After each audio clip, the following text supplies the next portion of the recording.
Easier sum பார்த்துட்ருக்கோம். Find the least number divisible by each of the நம்பர்ஸ்னு கொடுத்துருக்காங்க. அதில் வந்து 15, 20, 24, 32, 36ன்னு இருக்குது. நம்ம 15 எப்படி எழுதலாம்? 5 into 3, ஓகேவா?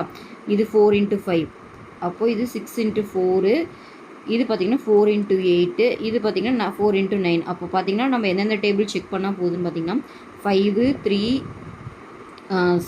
4, 8 பண்ணால் போதும், ஓகேவா? 3 பண்ணவே 8 வந்துடும். இதெல்லாம் செக் பண்ணால் நம்மளுக்கு போதும். பட் இங்கே 0 இருக்கனால எல்லாமே வந்து 5ஆல் வரும், ஓகேவா? அப்புறம் நெக்ஸ்ட்டு பார்த்திங்கன்னா 3னா என்ன பண்ணுவோம்? எல்லாத்தையும் ஆட் பண்ணி பார்ப்போமா? அது 3ஆல் டிவைட் ஆனால் ஆகும்னு சொல்லுவோம். ஃபஸ்ட்டு பார்த்திங்கன்னா 18 வருது, அப்போ இது 3ஆல் டிவைட் ஆகும். இது வந்து பார்த்திங்கன்னா 13 வருது, அப்போ இது ஆகாது. அப்போ இது வர சான்ஸ் இருக்குது. இது வந்து பார்த்திங்கன்னா 6, 7ன்னு வருது, அப்போ இது வர சான்ஸ் இல்லை. ஓகே, நெக்ஸ்ட் என்ன நம்பர் செக் பண்ணலாம்? 4 செக் பண்ணலாமா? 18னாவே 18ம் இது 9மே 9ஆலையும் வரும், ஓகேவா? அடுத்து 4 செக் பண்ணால் லாஸ்ட் 2 நம்பர் பார்ப்போம். 80 4ஆல் டிவைட் ஆகும், 40 ஆகும். அடுத்து 8 செக் பண்ணோம்னா 3 நம்பர்ஸ் பார்க்குறோம். இதுவுமே வந்து 8ஆல் ஆகுது, இதுவுமே வந்துட்டு 8ஆல் ஆகுது, ஓகேவா? அப்போது ரெண்டுமே ஆகிறதுனால அவங்க என்ன கேட்டிருக்காங்க? லீஸ்ட் நம்பர் கேட்டதுனால நம்ம இதை சூஸ் பண்ணுறோம், ஓகேவா? ஆன்சர் பார்த்தீங்கன்னா 1440 தான் சம்மோட ஆன்சர்.